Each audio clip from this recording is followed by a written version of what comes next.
Hoosiers, it was 8 weeks ago when I first spoke to you about the unprecedented scourge attacking our state and the steps that we would take to fight it. For these past weeks, I've said that we were only at the beginning of what would be a long race, and there are many miles to go. Today, I can report that thanks to the discipline and actions of 6.7 million Hoosiers, we are ready to move ahead in a measured way. I want to share those measured next steps that we'll take together to begin to reopen our state. But first, before I do that, I need to say at least a few words of remembrance and appreciation to reflect on those we've lost and to thank the heroes who've been on the front line saving lives, every one of them, despite great personal risk. For those who know me, know that I'm a bit of a history buff, and I'm reminded in this very moment, in the Gettysburg Address, when Lincoln said, "The world will little note what we say here," and added that no speaker, even one of his power and eloquence, had the power to dedicate, consecrate, or hallow that sacred ground. Lincoln was, of course, acknowledging that words are inadequate to the task of honoring the fallen. Words cannot capture the pain and grief so many of us are feeling right now. When we provide our daily updates, we use a lot of numbers. The number of COVID cases, the number of hospitalizations, the number of deaths. But let us never, ever forget for 1 second that the more than 1,000 Hoosiers we have lost to this disease are not numbers. They are our grandparents, our parents, our children, our friends and neighbors and loved ones.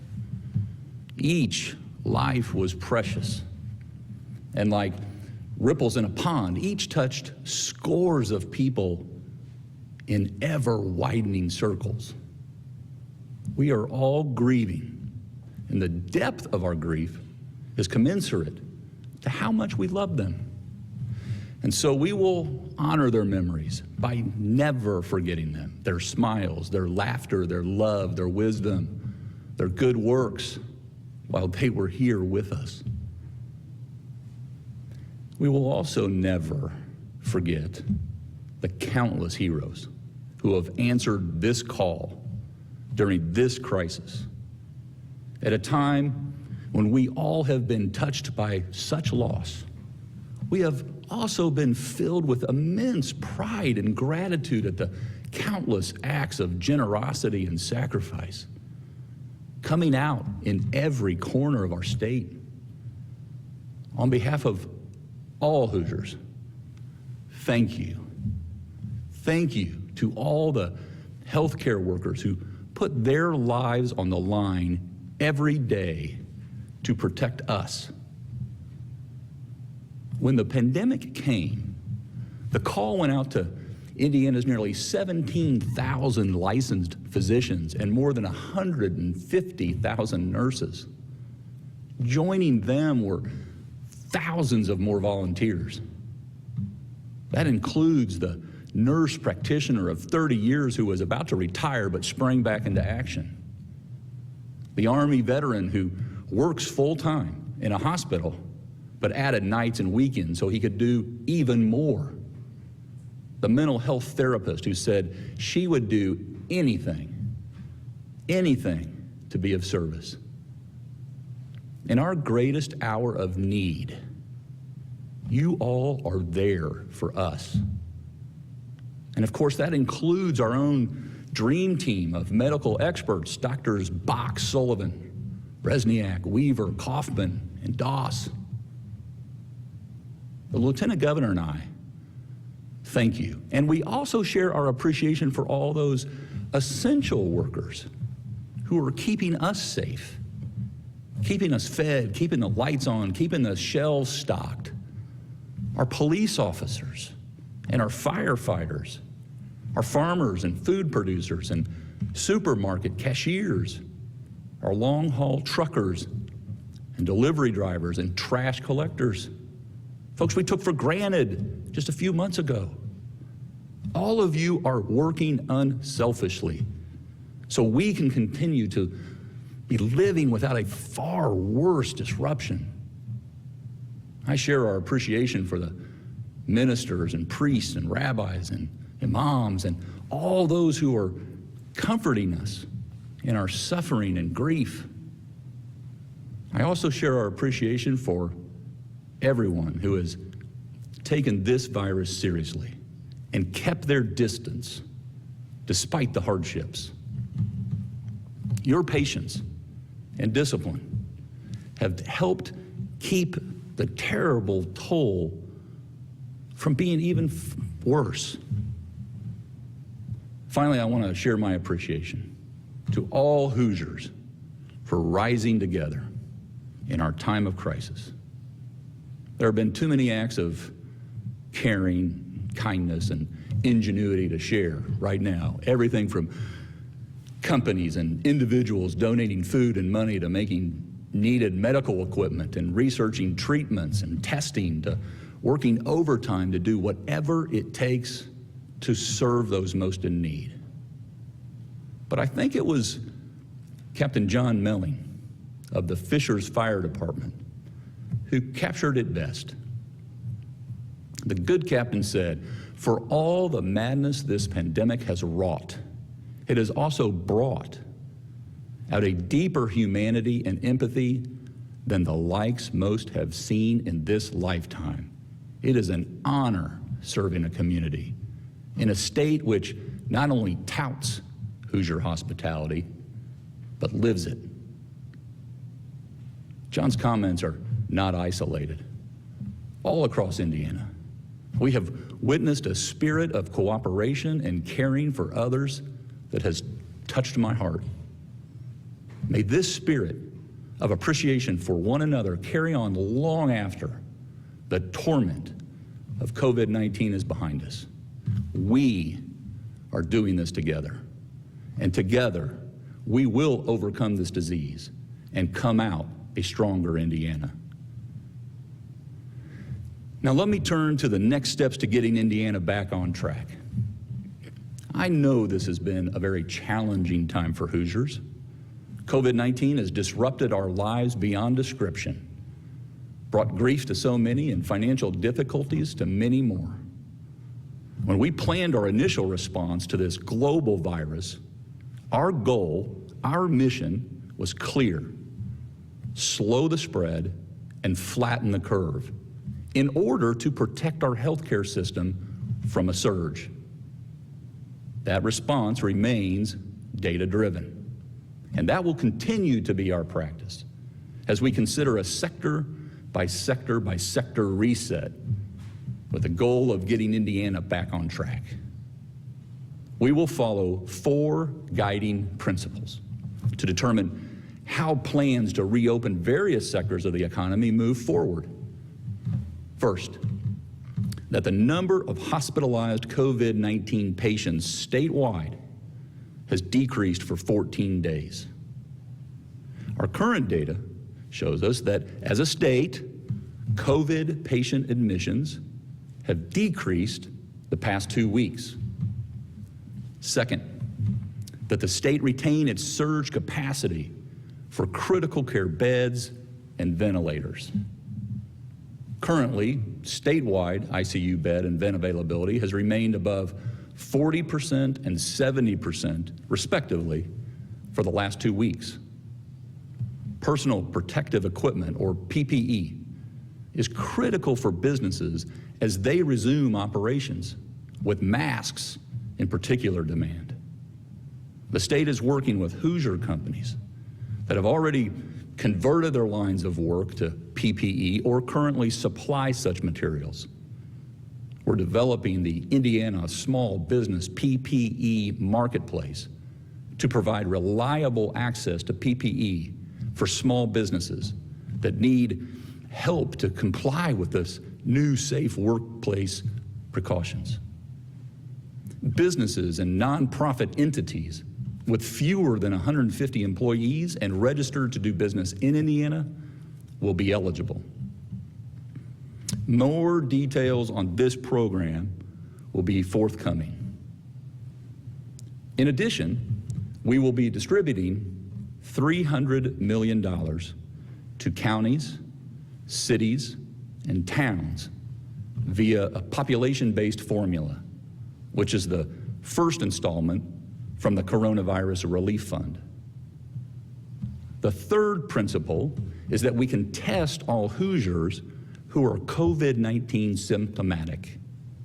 At the outset of the virus, Indiana deployed a dozen strike teams to congregate settings, especially nursing homes, to quickly respond to suspected COVID cases.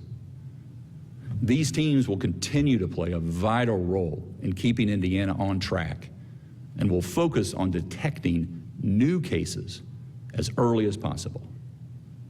To help in the early detection of new cases, the state has partnered with OmptumServe to add 50 testing locations in strategically located parts of the state. These sites will enable over 100,000 more Hoosiers to get tested per month and aid in the early detection of new cases.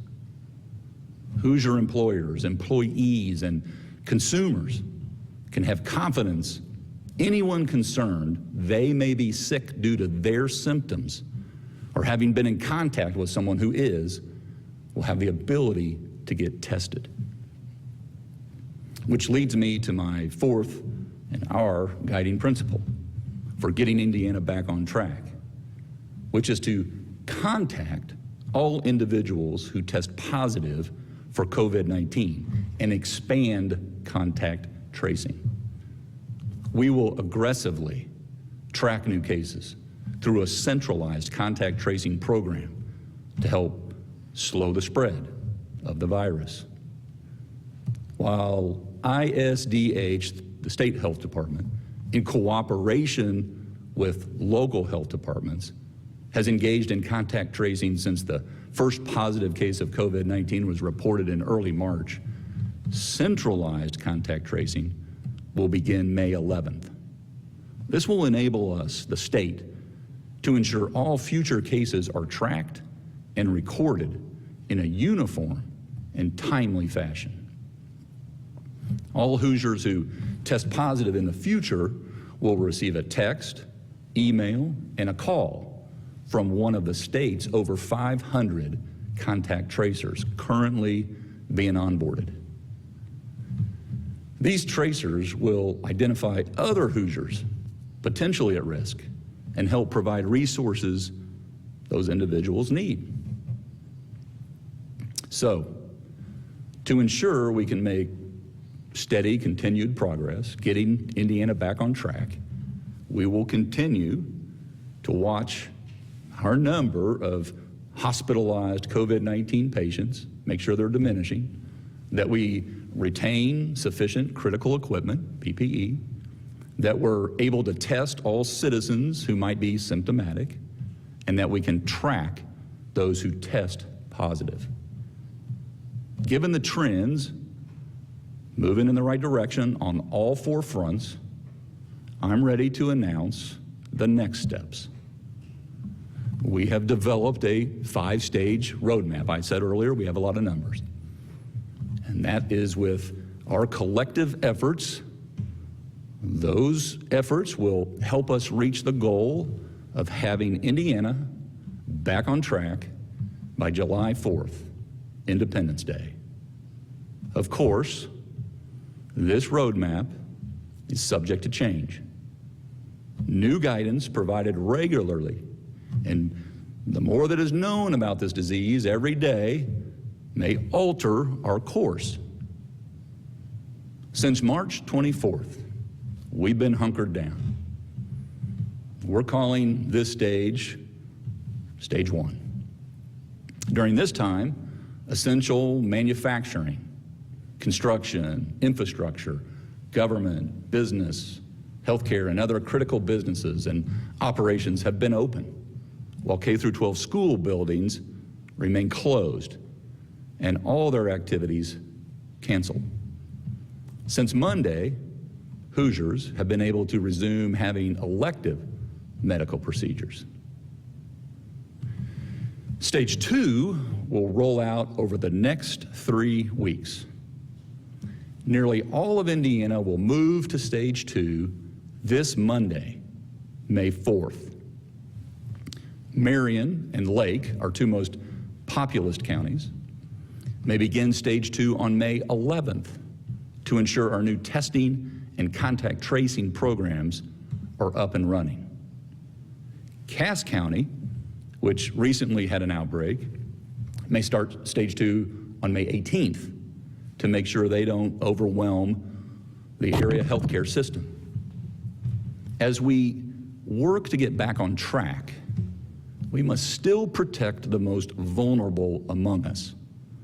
That's why in Stage 2, Hoosiers 65 and over, and those with high-risk health conditions who are the most susceptible to the coronavirus, should remain at home as much as possible.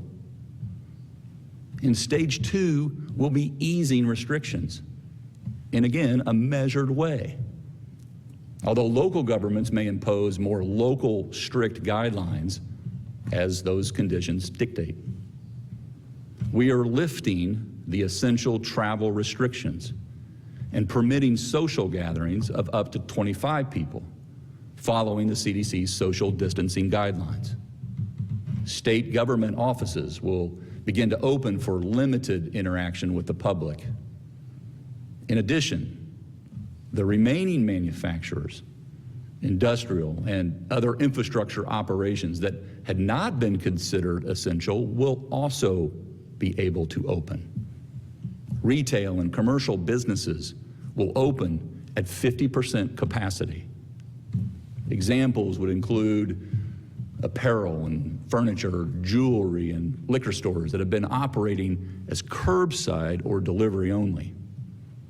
Shopping malls may open at 50% capacity, with indoor common areas restricted to 25% capacity. Restaurants and bars that serve food may open starting May 11th at 50% capacity, but bar seating will remain closed. Personal services such as hair salons and barbershops, nail salons, spas, and tattoo parlors also may open May 11th by appointment only and must follow social distancing guidelines. Those who work in office settings are encouraged to continue to work remotely whenever possible. In fact, if anyone can work from home, we encourage you to do so. Before I discuss Stage 3, let me make this one point clear. Starting May 8th, for all 92 counties, Indiana worship services may also convene following specific social distancing guidelines. While those 65 and older and those at elevated risk will be asked to stay home. Our preference, my preference, is that you continue virtual and outdoor services. And church leaders, we need you to keep your congregations safe. If health indicators remain positive, on May 24th, we'll move to Stage 3. Individuals at risk, including those over 65, may venture out cautiously. Those who can work remotely should continue to do so. Social gatherings of up to 100 people may occur. Retail stores and malls may move up to 75% of capacity. Movie theaters may open at 50% capacity. and mall common areas such as food courts and sitting areas may further open at 50% capacity. Playgrounds, tennis courts, basketball courts, pools, campgrounds, and gyms and fitness centers may open with restrictions and social distancing. All the while, we will be constantly monitoring what is happening in every community across our state, real time. We will be looking at hospital admissions, how many ventilators and critical care beds are available in each region, our capacity to test more Hoosiers, and how our contact tracing system is working.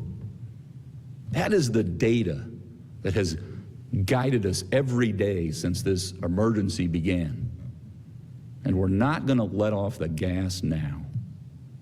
We will continue to monitor every day.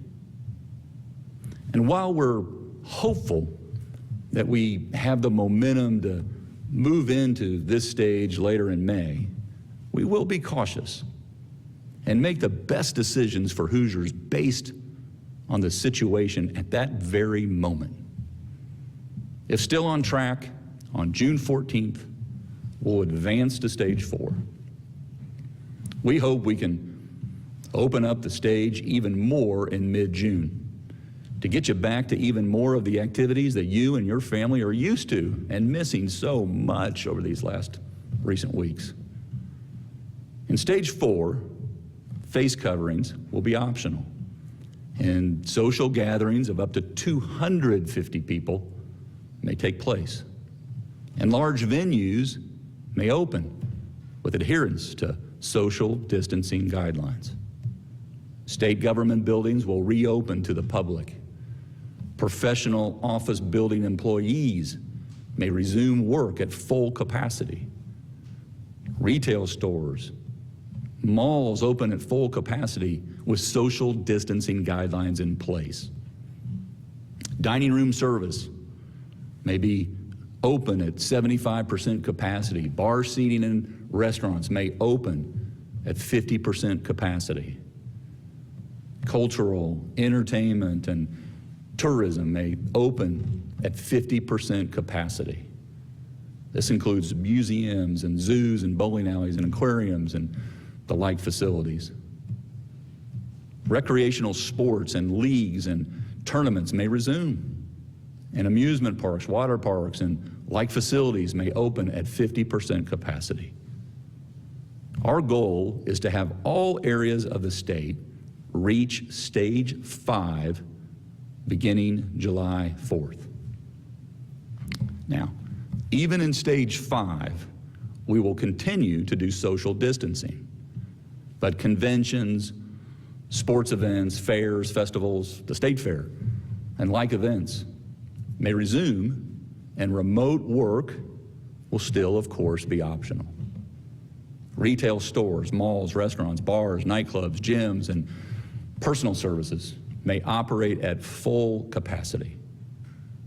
Restrictions will be lifted at amusement parks, water parks, and like facilities. At this time of the stages, we will decide how to approach the next school year.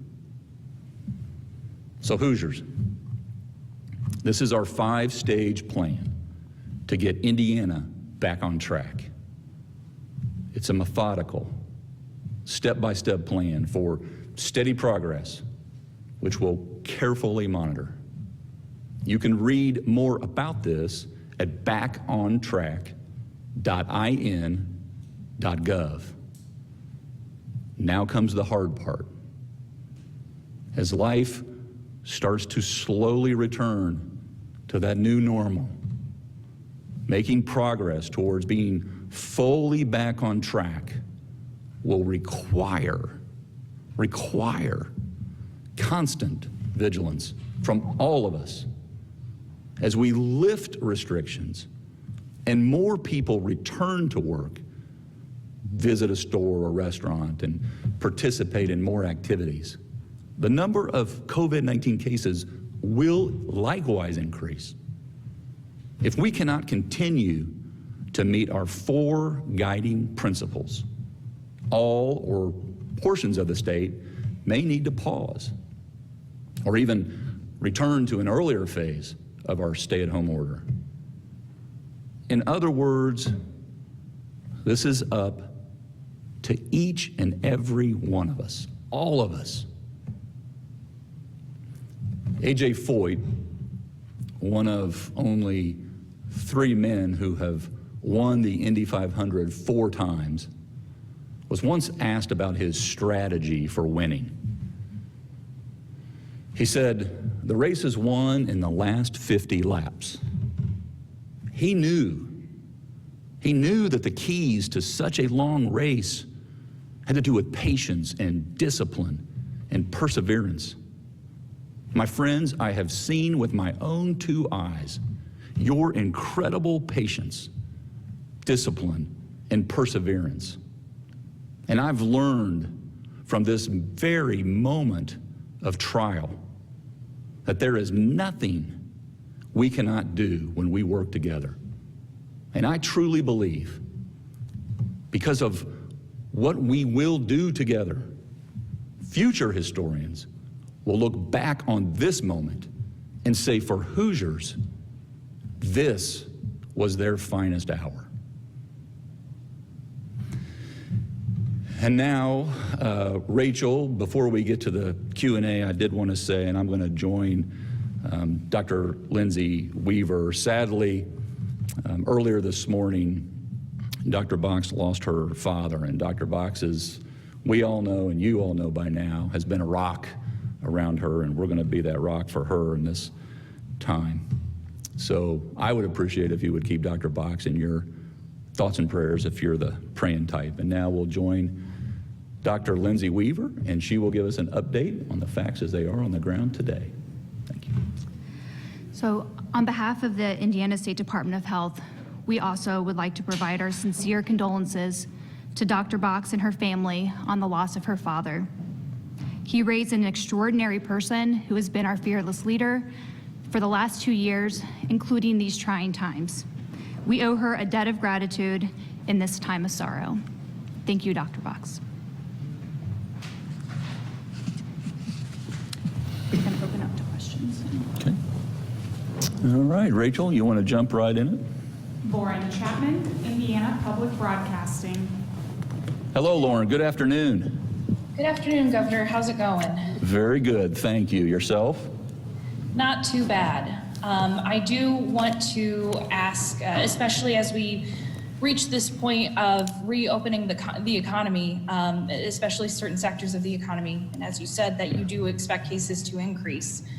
I guess the question that I have, and it's something that other folks have asked me, was kind of what was the point of the stay-at-home order? If we know that we are going to see an increase in cases, if we know as a result of reopening the economy that we are likely to see an increase in deaths, was the point to build in hospital capacity, or was it to preserve life? Well, we've always said that we wanted to be in the position to be able to care for anyone that has been adversely affected by COVID-19. The whole point, to answer your question directly, is to make sure that we have the ability to do that and the resources to do that. That was the whole calling out to say, Hoosiers, we got to slow the spread. We got to flatten the curve. This thing cannot get out of control, as it has spun out of control in other parts of not just the country, but the world. And we'll let the facts speak for themselves.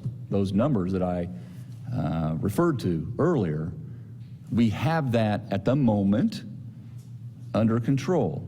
We're looking at a few areas of the state, happen to be the most populated areas of the state, Marion County, Lake County, and where we had an outbreak in Cass, where we've not lifted. But the whole point was to make sure the cases, look, without a therapeutic or a vaccine, unfortunately, Lauren, we're going to lose people all over the world. You can lock down the whole thing.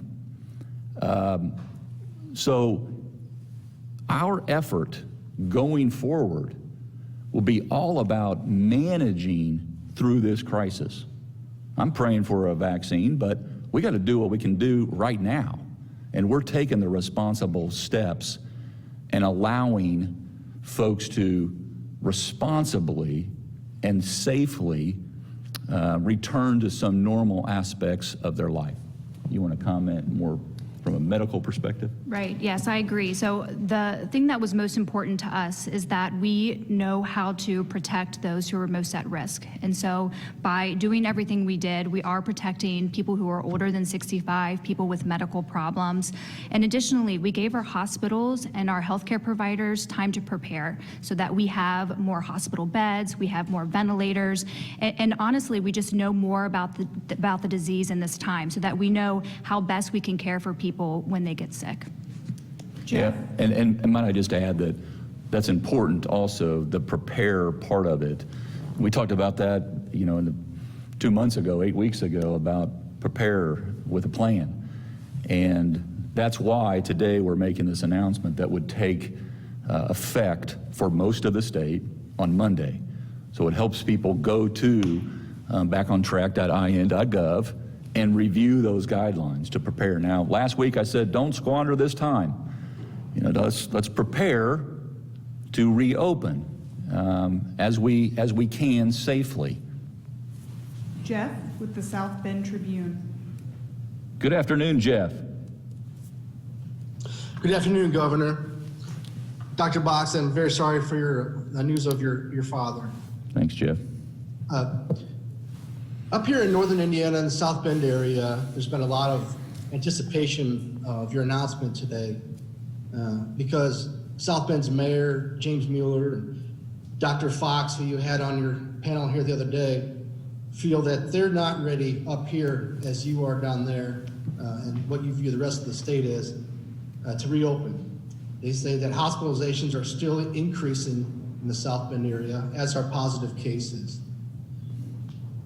Repeatedly, again today, you said that there will be the ability for local communities to impose more strict regulations than what you're allowing in these steps that you're rolling out here today. Sure. Can you talk specifically about what power they would have to set their own restrictions locally, statutorily, or?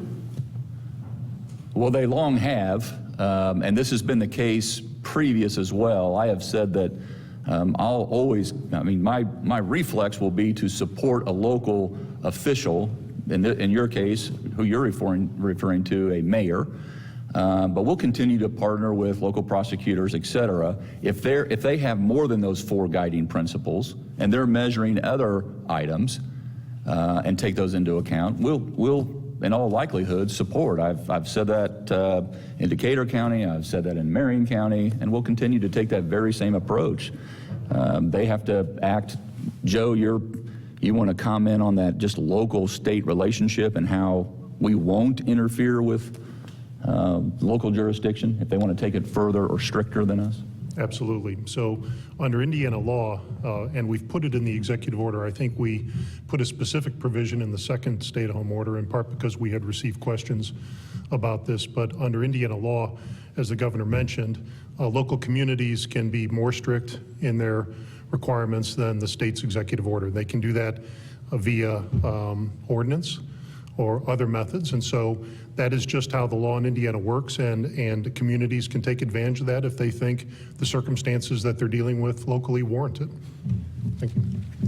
Nikki Kelly, the Fort Wayne Journal-Gazette. Good afternoon, Nikki. Hi, I just wanted to find out, obviously, what is the enforcement of all of this? This is very complicated and detailed, and for some counties it's different rules. Are we basically just relying on the honor system? Well, I do honor Hoosiers, and I do trust Hoosiers. I'll say that at the outset. Obviously, we wouldn't be in this position to be making this type of progress or announcing these new 5 stages, to be not just thoughtful about it, but confident about it. And yes, that's because 99.99% of Hoosiers have been doing the right thing and making a lot of sacrifices, by the way, in terms of their daily lives and their financial well-being, for that matter. I can tell you that we'll continue to, as Jeff's question, we'll continue to, whether it's at the PLA or IOSHA, the state, state police. We've had a number of folks saying folks weren't playing by the rules. We'll follow up on that. Local community will obviously have an enforcement mechanism as well. But it's really truly going to come down, Nikki, I will tell you this, there is no state in America that has enough law enforcement, both state and local, to go chase down every rumor. And so this is incumbent, and it's going to come down to us. That's what I said about 2 or 3 times, I think. I mean, it's going to come down to us if we stay on this track. If we continue to be responsible, play by the rules, get with the program, we'll continue to make progress.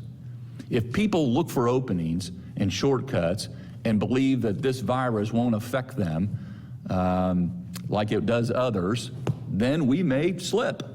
And that will force us as a state to come over top and start suppressing again. That's not what we want to do. We want to stay on this path. And so, I mean, to answer you just directly, Joe, I don't know if you want to comment on this as well, but to answer you directly, it will come down to state, local, and most importantly, Hoosiers themselves. Rob Burgess, the Wabash Plain dealer. Afternoon, Rob. Rob, you should be able to speak. We'll come back to Rob. Kayla Sullivan, Fox 59. Afternoon, Kayla. Good afternoon, Governor. As we open the state, I'm curious about childcare choices that people might have. Is the state expanding childcare as we open more offices and workplaces?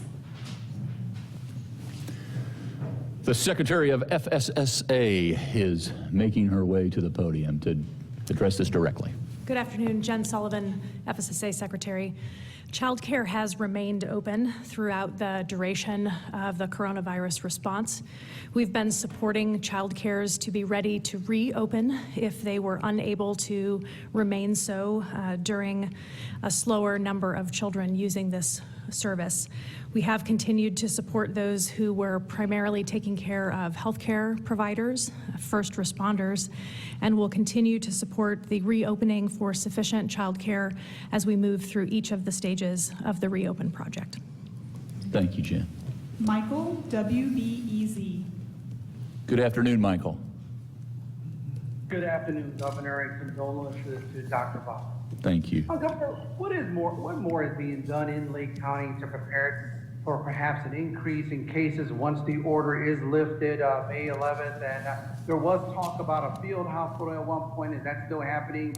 And did you consult with Illinois officials about your decisions to sort of delay the rollout for Lake County? Thank you. We have sent word to Illinois and to all of our neighboring states, by the way. I happen to had a earlier scheduled phone call with the governor of Kentucky and Ohio myself, personally earlier today, so I was able to share some high-level updates, not in detail like we all have right now, but kind of what I was thinking and talking about the 5 stages. We don't want anyone surprised. We are looking at what's not just the population center in Lake County, but we're looking across the border as well, and we want to be good neighbors with Governor Pritzker and the citizens of Illinois. We'll continue to do that, and as I mentioned to Governor DeWine and Governor Beshear earlier today.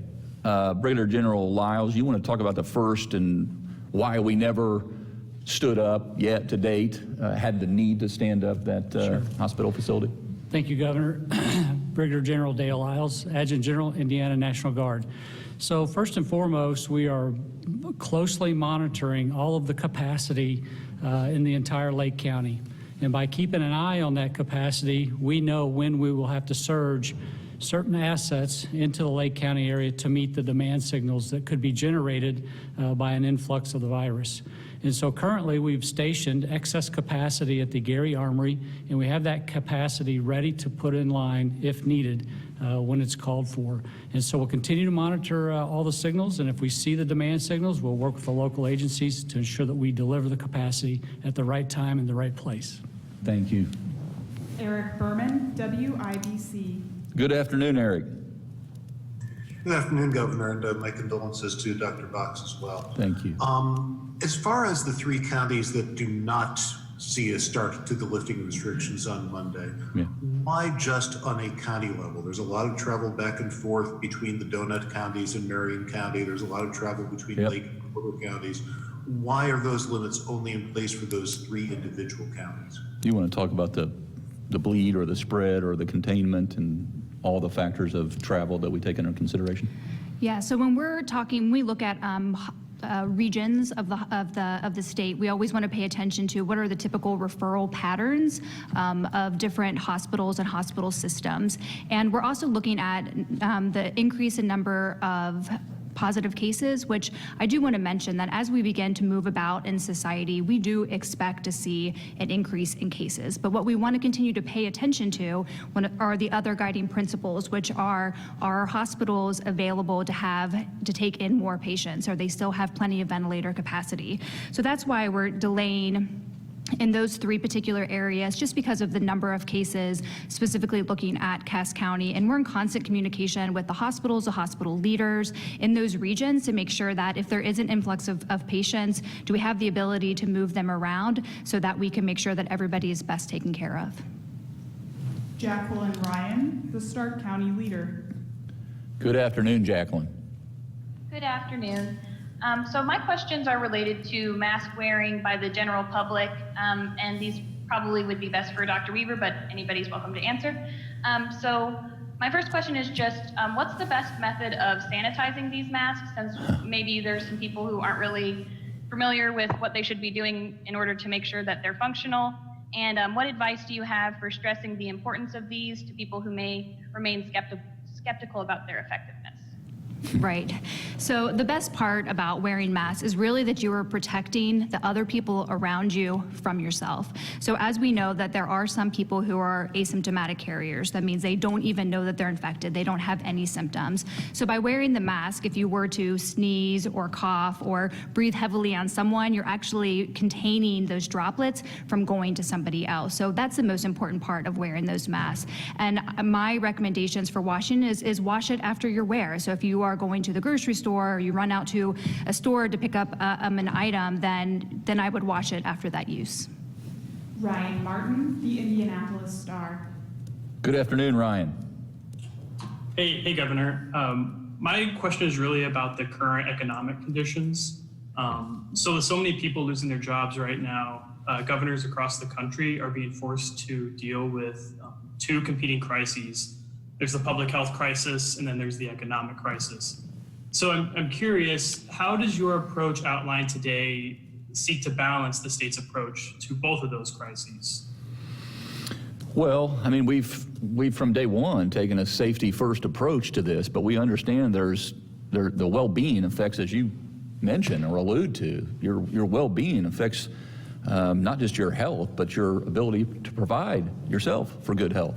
And what we don't want to do is entice people to go back into an unsafe area by being premature about any decisions that we've made. But we also don't want to be reluctant to safely re-engage and restart and get back on track. We believe at this moment, in this phased approach, a very gradual, very methodical, step by step by step, where we'll continue to, as I said 3 or 4 times, monitor each week, each day, quite frankly. We were looking at numbers very late last night and very early this morning all over the state of Indiana. And so it's finding that sweet spot. This is a little bit of science and it's a little bit of art. And we think we got the timing right. By the way, you're going to start to see, I suspect, other states who are looking at similar numbers take similar steps. And you'll see states that don't see similar numbers not take those steps. Cassie Garrett, Whitewater Publications. Good afternoon, Cassie. Hello, how are you? Very good. And yourself? I'm good, thank you. And my sincere condolences to Dr. Box as well. Thank you. Governor, you mentioned the strategy around the testing sites and their locations.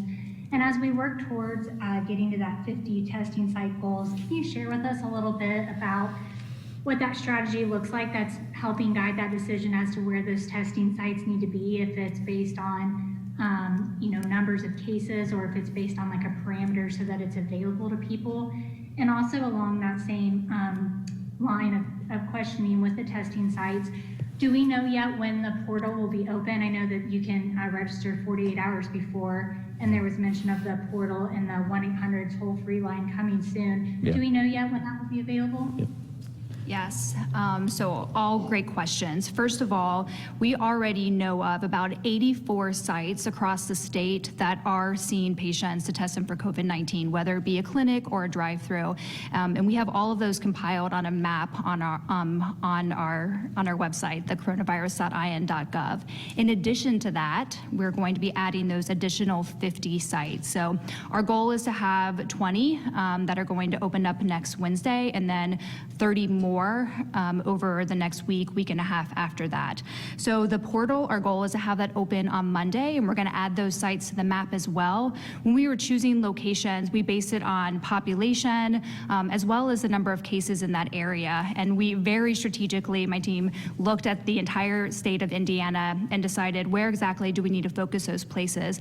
And for the next 30, we even reached out to local health departments to help engage them so that they can help pick the best place for us.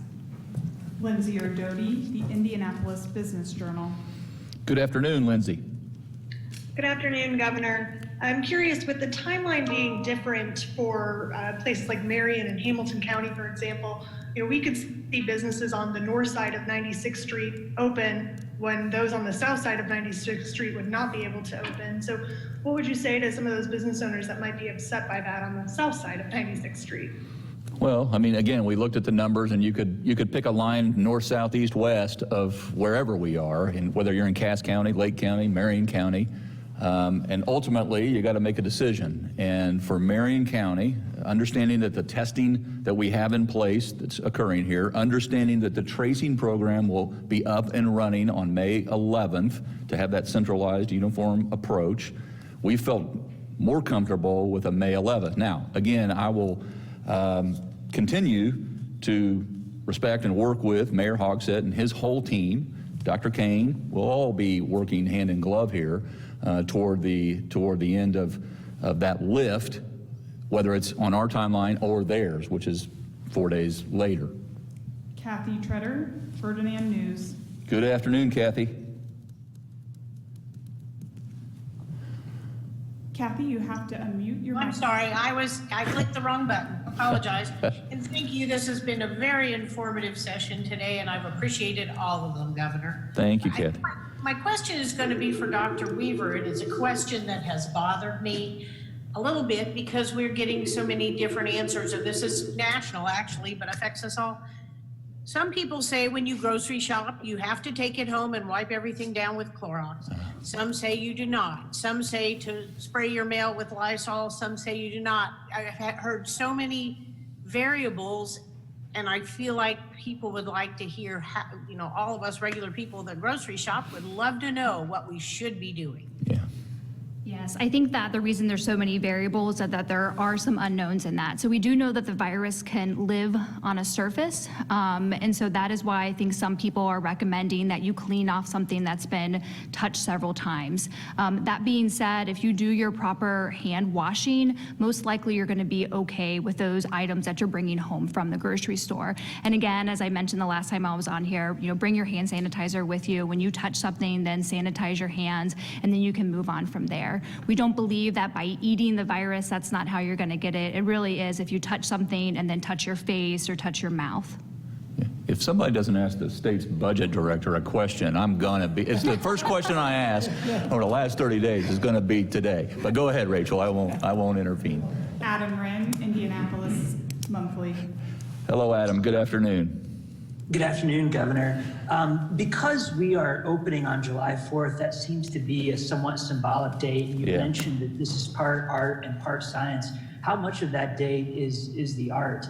And would you be willing at any point during this process to press pause Yes. overall? Yeah, it's on the stages? yeah. When I say art and science, ultimately the art of it is ultimately, you know, like I said, we were up very late last night. People hunkered down in this building, and up very early this morning. And part of it, the art of it, is making a decision. Understanding that you have all the information that you can possibly get, and then effectively communicating it out to in this case, 6.7 million people who are waiting, who understandably are anxious about this day and the days forward. That's more of the art. The science will guide us. And July 4th, it just played out to July as we were looking at the data before us.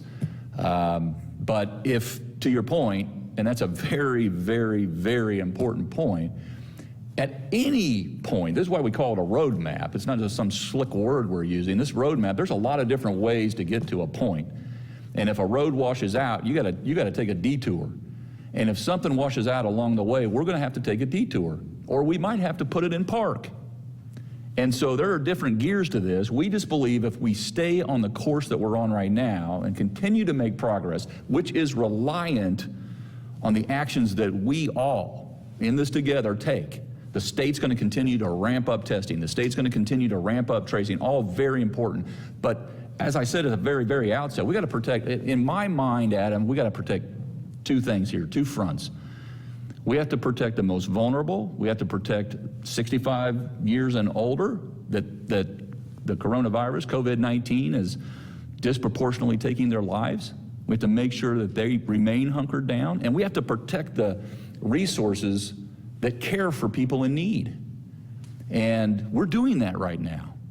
However, we see no vaccine yet, and we see a lot of variables out there that could make us change course. But I thought, and I don't know how many governors around the country are doing this, to be quite honest, I thought it would be beneficial in receiving so much input on a constant basis from 92 counties that it would be more beneficial for folks to see how far out in the horizon we're looking and to see how optimistic, quite frankly, we are right now looking forward. And so that's why we went out to July. That's July 4th, yes, happens to be Independence Day, and it'll probably feel like a bit of independence in a different way, but that's not what guided us to that date. Joseph Payton, WFIE 14 News. Good afternoon, Joseph.